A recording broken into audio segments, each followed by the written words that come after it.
Bismillahirrahmanirrahim. Assalamualaikum warahmatullahi wabarakatuh.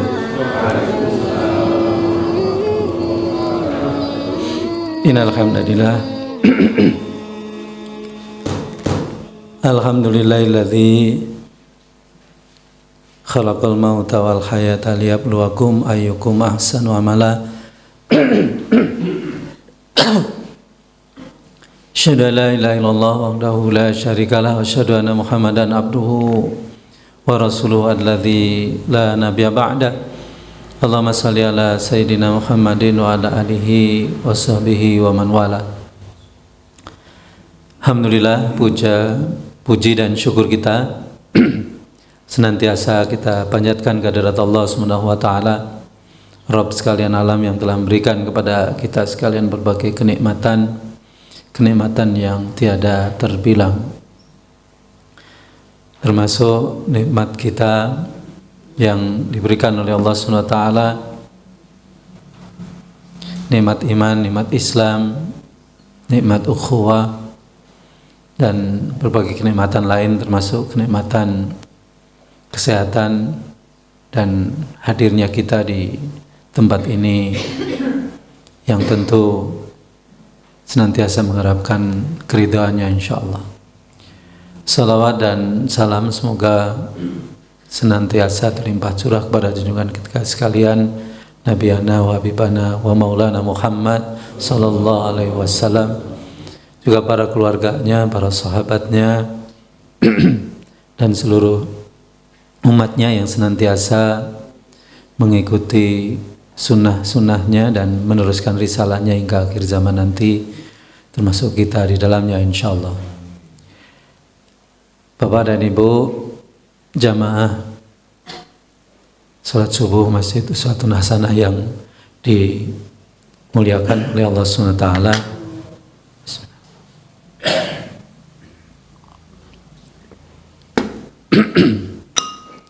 alhamdulillah kita bisa, khususnya saya bisa kembali silaturahim dengan Bapak dan Ibu sekalian, di mana silaturahim ini bagian dari ajaran Islam yang penting. Bahkan Rasulullah menyampaikan bahwa silaturahim itu akan bisa memperpanjang usia dan memperluas rizki kita. Bapak dan Ibu yang dirahmati Allah SWT, sering ada pertanyaan ketika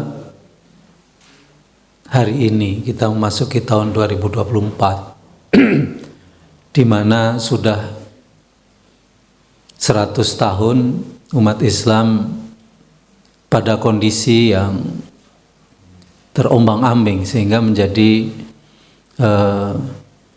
objek dari peradaban lain begitu. Bahkan bagaikan yang disinyalir oleh Rasulullah SAW, umat Islam seperti makanan yang ada di meja makan yang jadi rebutan. Sedangkan ada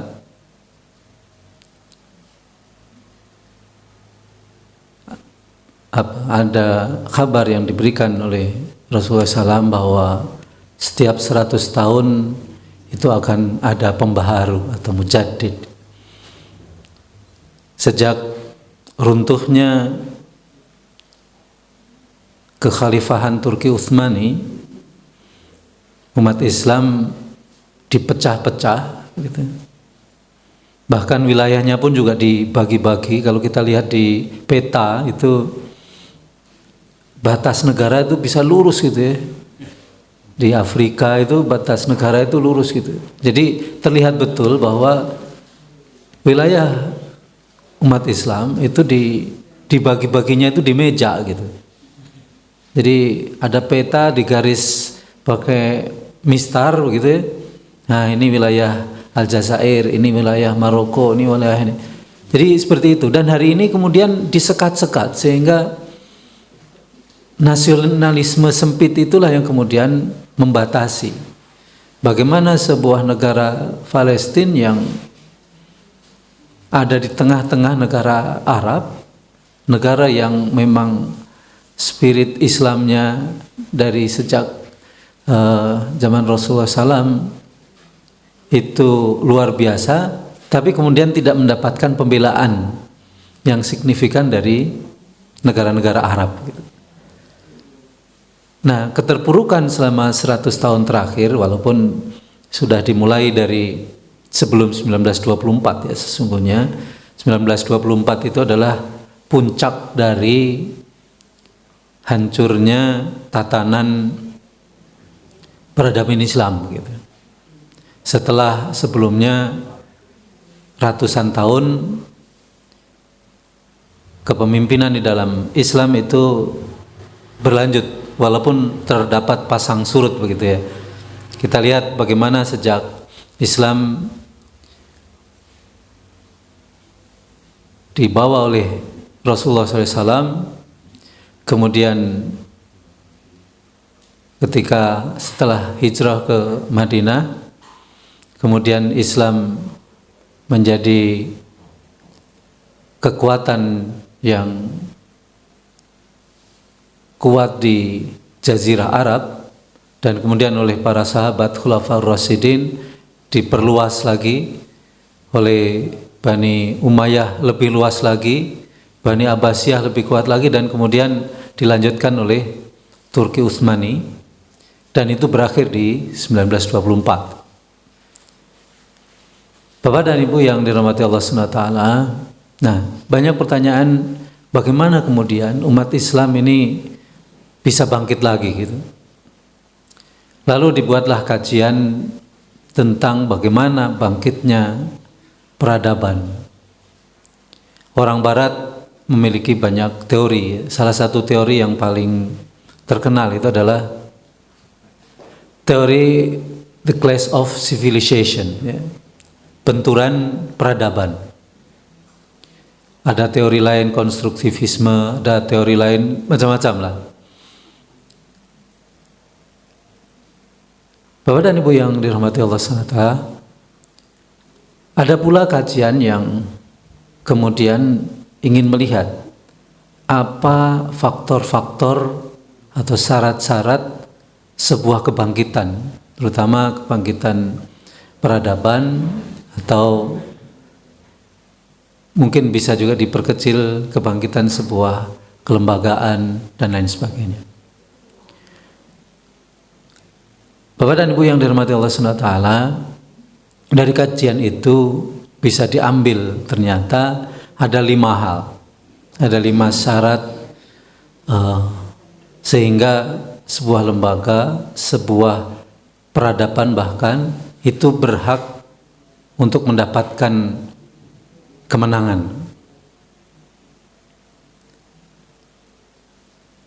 Yang pertama, ya, menurut kajian ini, yang pertama adalah al-qiyamu yastahiud najah. Tentang nilai gitu ya. Nilai yang akan menghantarkan kepada kemenangan. Kalau di dalam di bahasa Inggris kan itu the winning value gitu. Nilai apa yang bisa membawa kemenangan. Yang kedua, al-manhaju yastahiqun najah. Sistem atau konsep yang akan menghantarkan kepada kemenangan. Kemudian yang ketiga, an-nizamu yastahiqun najah, atau sistem yang akan menghantarkan pada kemenangan, atau the winning system. Yang keempat, al-manhaju tastahiqun najah,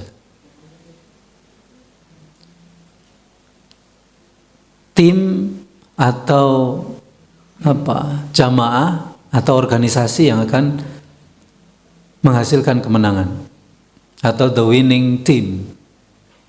Dan yang kelima adalah al-ghayatu tastahiqun najah, tujuan yang akan menguatkan pencapaian tujuan, atau the winning goal gitu. Bapak dan Ibu yang dirahmati Allah SWT, jadi ada 5 hal tadi ya: the winning value, the winning concept, the winning system, the winning team, dan the winning goal gitu. Nah, kalau kita lihat coba analisa bagaimana Rasulullah SAW yang berangkat dari kekuatan yang kecil kemudian bisa menjadi kekuatan yang dominan di Jazirah Arab. Yang pertama tadi adalah the winning value. Bagaimana nilai yang dibawa sehingga kemudian ini bisa menjadi kuat dan menghantarkan kepada kemenangan, keberhasilan yang tadi. Kemudian peradaban Islam itu tumbuh dari sesuatu yang sebelumnya tidak diperhitungkan menjadi sebuah kekuatan yang dominan di sebuah jazirah. Nilai apa? Yaitu nilai-nilai Islam yang dibawa oleh Rasulullah SAW. Yang kemudian ini memang terjadi benturan yang diametral dengan nilai-nilai yang sebelumnya ada. Bagaimana kita lihat nilai-nilai pada masa itu, yaitu nilai-nilai jahiliyah, itu ada nilai bagaimana nilai ketuhanan, di mana yang namanya Tuhan itu ya patung-patung yang bahkan dalam kisahnya Umar Ibnul Khattab itu pernah nangis lalu ketawa gitu. Ketika ditanya oleh para sahabat, kenapa engkau nangis dan ketawa gitu. Beliau mengatakan bahwa betapa bodohnya saya gitu. Ketika dulu masih menyembah berhala. Ketika enggak menemukan berhala untuk disembah, dia buatlah berhala itu dari makanan gitu. Bahan makanan dibuat berhala, kemudian disembah. Setelah selesai, kalau lapar dimakan gitu. Itu kan ya nangis karena bodoh gitu. Kemudian ketawa, mengetawakan diri sendiri bahwa konsep ketuhanannya begitu gitu. Konsep ketuhanan yang memalukan lah kira-kira gitu. Kemudian ada konsep bagaimana tentang hubungan antar manusia. Konsep bahwa anak laki-laki itu mulia, anak perempuan itu aib gitu. Sehingga juga sama, para sahabat juga ada sempat yang mengalami begitu. Punya anak perempuan dibunuh gitu, bahkan dikubur hidup-hidup begitu. Itu kan nilai. Kemudian banyak hal lagi. Begitu datang Islam membawa nilai yang berbeda. Termasuk nilai tadi ya, derajat manusia, ada majikan, ada budak ya, nilai-nilai perbudakan, bagaimana mengundi nasib, bagaimana perekonomian, bagaimana riba dan lain sebagainya, yang kemudian Islam datang dengan nilai yang jauh berbeda, bahkan diametral berhadapan gitu. Nah, itulah yang kalau dalam teori Clash of Civilization itu, di situ terjadinya benturan peradaban. Karena ada dua nilai ada dua value set gitu ya. Sistem nilai yang kemudian berbeda secara berhadapan, secara diametral, yang menyebabkan perbedaan yang terlihat.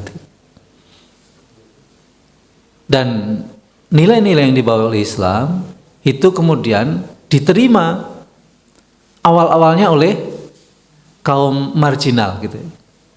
Yaitu kita lihat yang menerima awal itu kan diantaranya ya, selain Abu Bakar, Ali gitu ya.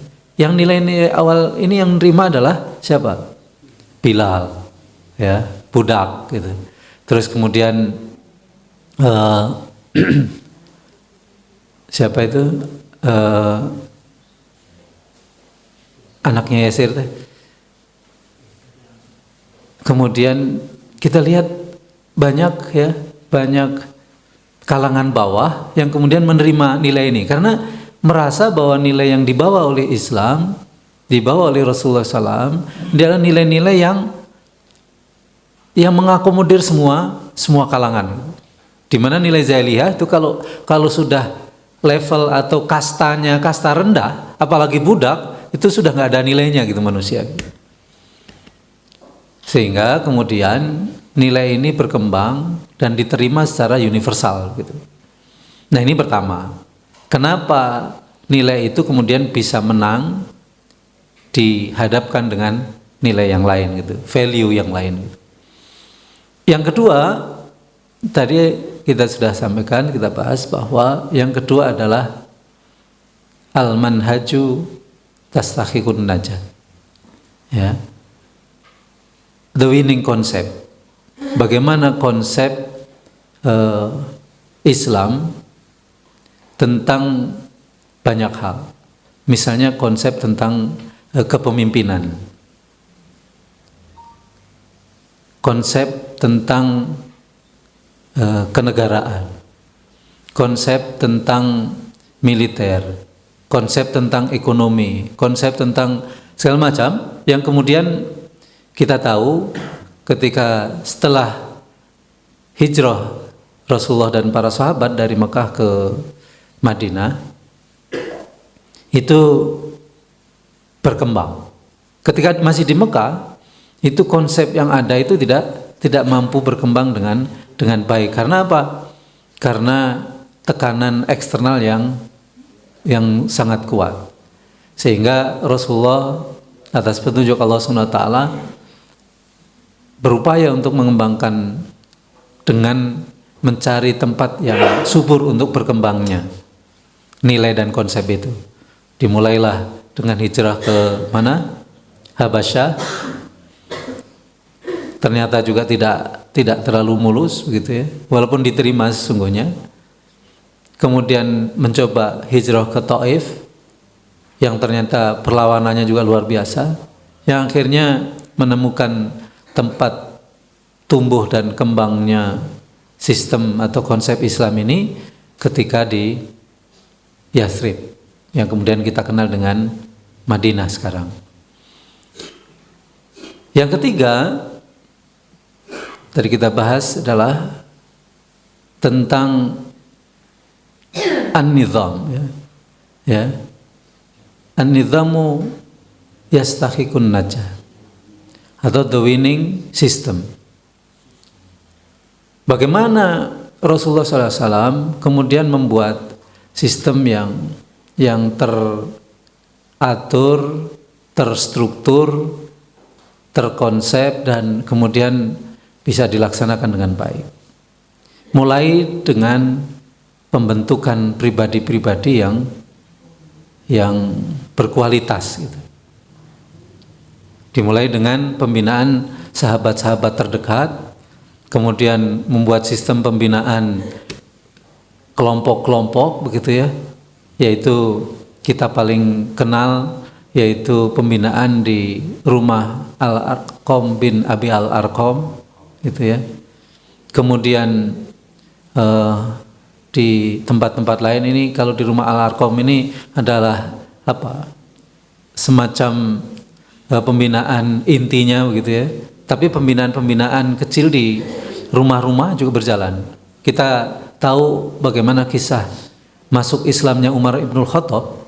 Itu kan ketika itu Umar bin Khattab sangat marah kepada Muhammad SAW ya, Karena apa? Karena dianggap ngacak-ngacak. Ngacak-ngacak apa? Ya tadi ngacak-ngacak nilai-nilai yang sudah berkembang di tengah-tengah masyarakat Arab ketika itu. Nah, ketika akan berangkat sambil bawa pedang ingin membunuh Muhammad SAW, kata orang yang ketemu ditanya, mau kemana? Saya mau bunuh Muhammad. Karena apa? Karena sudah ngerusak tatanan masyarakat katanya. Lah ngapain jauh-jauh? Adiknya sendiri, adikmu sendiri kata orang ini telah masuk atau mengikuti ajaran Muhammad gitu. Wah, dia langsung marah kepada adiknya dan kemudian nggak jadi ke tempat Rasulullah SAW, tapi kemudian ke rumah adiknya. Nah di situ pas sampai di depan rumah adiknya, dia mendengar ayat Quran yang dibaca, kemudian dibahas di situ. Dia sempat mendengarkan, kemudian didobrak begitu ya. Dan di situ kita tahu sedang proses pembinaan gitu ya. Fatimah dan istrinya dan suaminya begitu ya, sedang bersama dengan sahabat lain mengkaji nilai-nilai Islam begitu. Terus kemudian bagaimana sistem yang dibangun oleh Rasulullah SAW setelah itu, ketika setelah hijrah beliau membangun sistem di mana para sahabat bagaimana hubungannya dengan orang kafir, bagaimana hubungannya dengan orang Yahudi, ya, di mana di Madinah atau di Yathrib ketika itu juga banyak kaum Yahudi gitu ya. Ada Bani Quraidah, Bani Bani Nadir dan banyak gitu ya, kelompok-kelompok Yahudi yang sebelum Rasulullah SAW datang, orang Yahudi ini merasa menjadi ras paling unggul begitu ya, dan kemudian menguasai banyak hal, baik sistem pemerintahan, sistem ekonomi dan lain sebagainya. Nah, ketika Rasulullah datang, dibentuklah ya sistem pemerintahan dengan piagam Madinah. Kemudian bagaimana membentuk sistem ekonomi sendiri dan seterusnya dan seterusnya. Itu yang ketiga. Yang keempat adalah al-jama'atu tastahiqun najah. The winning team. Jamaah atau organisasi yang kuat, yang bisa mengelola untuk kemudian menghasilkan kemenangan, menghasilkan keberhasilan.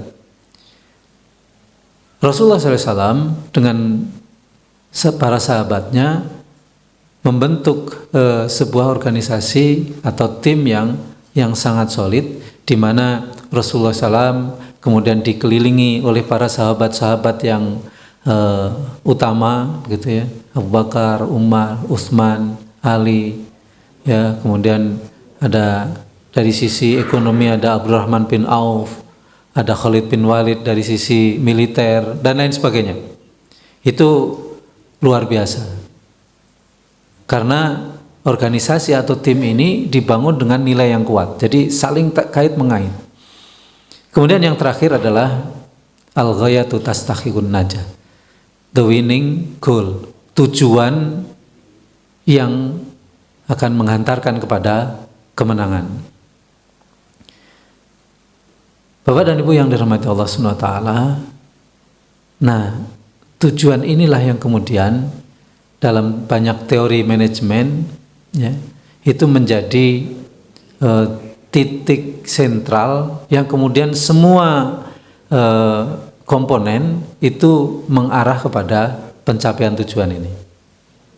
Tujuannya adalah sebagaimana sebuah ayat di dalam Al-Quran menjelaskan, yaitu dalam surat Asy-Syura ayat 13, di mana ini adalah tujuan atau goal dari semua risalah yang dibawa oleh para nabi. Dalam ayat ini Allah Subhanahu wa taala berfirman, "A'udzubillahi samil alim minasyaitonir rajim. Sara'alakum minad dini ma wasabihi Nuha walladzi auhayna ilaika wa ma wasayna bihi Ibrahima wa Musa wa Isa an aqimud dina wa la tatafarraqu fihi ila akhir ayat." Allah Subhanahu wa taala berfirman dalam surat Asy-Syura 13 ini, "Sara'alakum, telah disyariatkan bagi kalian." Di sini menggunakan kum artinya semua, gitu ya. Ya walaupun kalau aslinya kum itu kan untuk kamu laki-laki banyak, gitu. Tapi juga digunakan untuk kamu laki-laki dan perempuan banyak. Artinya kalian semuanya. Siapa? Ya yang menganut atau menggunakan Al-Quran sebagai pedomannya. Kum itu gitu. Minad dini, dari agama. Ma wasabihi Nuha, yang telah diwasiatkan kepada Nabi Nuh. Kita ketahui bahwa Nabi Nuh ini adalah Nabi dan Rasul pertama yang membawa syariat, gitu. Karena kalau Nabi Adam, kemudian anak keturunannya yang lain, itu konteksnya adalah hanya menjaga bagaimana peribadatan kepada Allah Subhanahu wa taala saja. Kemudian walladzi auhayna ilaika, dan telah diwahyukan kepadamu. Mu-nya di sini berarti konteksnya adalah, khitabnya adalah Nabi Muhammad sallallahu alaihi wasallam. Wa ma wasayna bihi, dan sebagaimana telah diwasiatkan kepada Ibrahim wa Musa wa Isa, kepada Ibrahim, Musa dan Isa. Kalau kita kaji ini, maka di sini disebut ada 5 orang Rasul, yaitu Nuh, Muhammad, Ibrahim, Musa dan Isa. Yang kalau kemudian kita kaji, ini kita kenal kemudian sebagai 5 orang Rasul yang diberi gelar ulul azmi. Azm itu tekad, jadi ulul azmi itu adalah orang yang memiliki tekad yang sangat kuat. Dan memang dalam sejarahnya kita ketahui bahwa 5 Rasul ini adalah 5 orang yang luar biasa tekadnya, walaupun Rasul-Rasul lain juga begitu, tapi yang paling utama 5 ini, yang kemudian ujiannya juga sangat berat, gitu. Ya kalau yang sering saya sampaikan itu, kalau kita urutkan piramidanya begitu ya, ketika Rasulullah SAW ditanya oleh para sahabat, "Ya Rasulullah, sesungguhnya ada berapa sih Nabi yang diangkat oleh Allah?" Jawaban Nabi yang diangkat oleh Allah SWT itu ada 124.000 Nabi. Dari 124.000 itu kemudian ada yang diangkat menjadi Rasul, itu 313. Dalam riwayat lain 315. Nah, dari sekian banyak itu yang kita kenal ada 25. Nah, dari 25 ini yang utama yaitu yang ulul azmi ini, yang 5 orang. Kemudian dari 5 ini nanti yang utama lagi yang diberi gelar atau julukan uswatun hasanah, seperti nama masjid kita ini, yaitu 2 orang, Nabi Ibrahim alaihissalam dan Muhammad sallallahu alaihi wasallam. Dan kemudian dari 2 ini yang utama adalah yang mendapatkan gelar rahmatan lil alamin, yaitu Rasulullah sallallahu alaihi wasallam. Nah, ketika Allah SWT menerangkan sebuah syariat, sebelum syariat itu disebut dulu atau disampaikan dulu bahwa syariat ini telah diwasiatkan kepada Nuh, diwahyukan kepada Muhammad, dan diwasiatkan pula kepada Ibrahim, Musa dan Isa. Ini menyatakan yang pertama bahwa syariat ini, perintah ini adalah perintah yang dari dulu, dari semua Nabi dan Rasul itu yang dilakukan. Yang kedua, diwakili oleh 5 Rasul yang utama, artinya ini perintah yang juga sangat penting. Ternyata perintahnya adalah an aqimuddina wa la tatafarraqu fihi, menegakkan agama dan tidak boleh berpecah belah di dalamnya. Nah, inilah Al-ghayatu tastahikun najah. Tujuan yang akan membawa kepada kemenangan. Dan kemudian kita tahu bahwa bagaimana Nabi Nuh, bagaimana Nabi Ibrahim, bagaimana Nabi Musa, Nabi Isa dan Rasulullah SAW yang kemudian mendapatkan kemenangan, keberhasilan, sehingga peradaban Islam yang dibawa oleh para Nabi dan Rasul ini kemudian menjadi dominan di tempatnya. Bahkan Islam menjadi dominan di seluruh dunia. Walaupun sekarang mengalami kemunduran dan harus kita tingkatkan lagi dengan 5 faktor tadi. The winning value, the winning concept, the winning system, the winning team, dan the winning goal. Nah, Bapak dan Ibu yang dirahmati Allah SWT, maka kita bagi kita umat Islam yang kemudian ingin kembali Islam ini mendominasi menjadi peradaban dunia, yang karena kita tahu bahwa nilai-nilainya adalah nilai-nilai yang terbaik. Kita bandingkan dengan nilai-nilai yang ada sekarang, misalnya yang sekarang dominan adalah nilai-nilai kapitalisme misalnya, di mana yang kuat akan semakin kuat dan memakan yang lemah, itu. Ya, seperti di Indonesia hari ini kan begitu.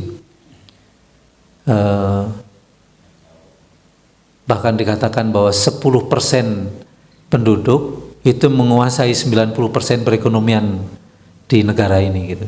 90% penduduk itu hanya berebut 10% potensi ekonominya. Ini kan sebuah ketimpangan yang luar biasa. Itu karena kapitalisme, yang kuat makin kuat, yang lemah makin lemah. Seperti lagunya siapa? Rhoma Irama ya. Yang kaya makin kaya, yang miskin makin miskin, kan gitu. Oh iya ya. Kalau Ebit yang gimana gitu Pak? Iya. Kemudian bagaimana sistem keadilan? Bagaimana sistem yang berkembang di masyarakat ini, yang kalau kita bandingkan tadi ya, nilai-nilai di dalam Islam dan nilai-nilai yang dibawa oleh sistem atau ideologi lain, itu kita bisa bandingkan, kita bisa lihat begitu. Nah, intinya itu yang ingin saya sampaikan. Ini sebuah materi yang agak berat memang gitu ya. Dan memang saya juga nggak terbiasa ngebodor gitu ya, jadi yang nggak tertarik memang membosankan gitu. Tapi saya ingin sampaikan 5 hal tadi, semoga ini jadi bahan perundangan kita bahwa kita membutuhkan untuk kebangkitan umat ini ya, yaitu yang pertama al-qiyamu yastahikun najah atau the winning value. Yang kedua al-manhaju yastahikun najah atau the winning concept. Yang ketiga an-nidhamu yastahikun najah atau the winning system. Yang keempat adalah al-jama'atu tastahikun najah atau the winning team. Dan yang kelima adalah al-ghayatu tastahikun najah atau the winning goal. Dan the winning goal yang kita miliki adalah iqamatuddin. Sebagaimana perintah dalam Asy-Syura 13 tadi, an aqimuddina wa la tatafarraqu fihi. Dan oleh para ulama ahli tafsir mengatakan bahwa iqamatuddin atau menegakkan agama itu adalah menerapkan seluruh urusan Islam, baik yang pokok maupun yang cabang, dalam semua levelnya. Dibahas pula oleh para ulama, dibagi atau dibuat pentahapan, yaitu menegakkan agama di diri pribadi, ya seperti yang kita lakukan, kita saum, kita sholat, kita zakat, kita sedekah, infak, haji, memperbaiki akhlak dan seterusnya. Yang kedua, menegakkan agama itu di tingkat keluarga, di mana sendi-sendi keluarga kita bangun secara islami, suami atau bapak punya tugas, kewajiban dan hak tertentu di mana semua urusan itu tanggung jawab suami, dan kemudian istri memiliki tugas dan kewajiban untuk taat kepada suami, mengelola rumah tangga, mendidik anak, karena al-umum madrasatul ula, dan seterusnya. Anak-anak juga punya kewajiban untuk taat, patuh, berbakti, hormat, sayang, dan mendoakan orang tua. Itu menegakkan agama di keluarga. Lalu level berikutnya adalah menegakkan agama di masyarakat, di mana masyarakat ini harus dihidupkan amar ma'ruf nahi munkar. Bagaimana kita mengkonsolidasi unsur-unsur kebaikan, ya, ini di sini terbukti bahwa unsur-unsur kebaikan masyarakat ini kita bisa membangun, ini kan mengkonsolidasi unsur-unsur kebaikan. Tapi bukan hanya itu, tapi bagaimana masjid semakin makmur, majelis-majelis taklim semakin bagus, bagaimana gotong royong saling membantu dan lain sebagainya. Itu adalah amar ma'ruf. Nahi mungkar, bagaimana kita memarginalkan unsur-unsur kemungkaran, unsur-unsur kejahatan, kemaksiatan dan lain sebagainya. Nah, kemudian setelah level masyarakat maka harus naik kepada level negara. Bagaimana menegakkan Islam di level negara? Yaitu tugas negara itu kan sebenarnya sederhana. Kalau sering dibahas itu diambil dari surat Quraisy, surat yang sangat pendek. Ya, di situ ada 3 poin penting, yaitu falyabudu rabb hadzal bait alladzi at'amahum min ju' wa amanahum min khauf. Yang pertama adalah bagaimana falyabudu rabb hadzal bait.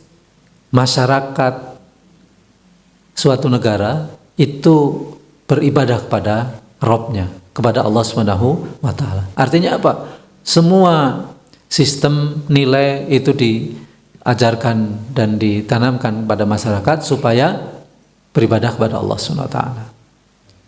Yang kedua, alladzi at'amahum minju, memberi makan kepada orang yang lapar. Artinya apa? Kalau kita tarik lebih luas, ini adalah menciptakan atau menghadirkan kesejahteraan.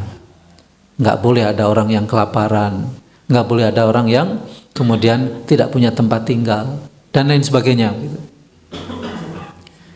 Dan yang ketiga, wa amanahum min khauf, memberikan rasa aman dari ketakutan. Artinya apa ini? Ya menghadirkan keadilan, menghadirkan pelindungan, menghadirkan ketentraman dan lain sebagainya. Nah, ini tugas negara. Gitu. Nah, menegakkan agama, iqamatuddin di level negara yaitu. Nah, masing-masing levelnya tentu harus ada pemimpinnya. Ketika menegakkan agama di pribadi, pemimpinnya siapa? Ya kita sendiri. Yang dipimpin siapa? Jasad kita, pikiran kita, hati kita, nafsu kita, itu harus kita pimpin. Kalau enggak, itu bisa liar gitu. Nafsu kita kalau enggak kita pimpin liar gitu. Pikiran kita kalau enggak kita bimbing liar juga gitu. Dan begitu seterusnya. Di keluarga pemimpinnya siapa? Ya kita, bapak-bapak, ya, suami itu pemimpin di keluarga. Di masyarakat ada pemimpin masyarakat, ada ketua RT, RW, ketua DKM, tokoh masyarakat. Nah, di level negara juga demikian. Tentu kita harus menghadirkan pemimpin yang terbaik, begitu, sehingga bisa membawa negara ini menjadi melaksanakan tugas dan kewajiban negara yang tadi menghadirkan masyarakat yang taat kepada Tuhannya, masyarakat yang sejahtera, dan masyarakat yang terlindungi. Allah alam bisawab, semoga kita semuanya bisa menghadirkan kelima faktor kemenangan ini, ya, syurut tastahiqun najah, yang kemudian kita akan kembali kepada kejayaan di mana Islam menjadi nilai-nilai yang berkembang dan dominan di masyarakat, sehingga kita akan mendapatkan sebuah negara yang baldatun thayyibatun wa rabbun ghafur. Allahul a'lam bisawab. Semoga ada manfaatnya. Kalau ada yang kurang mohon ditambahkan, adalah yang salah mohon dikoreksi.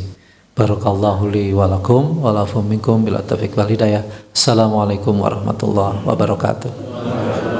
Mm-hmm.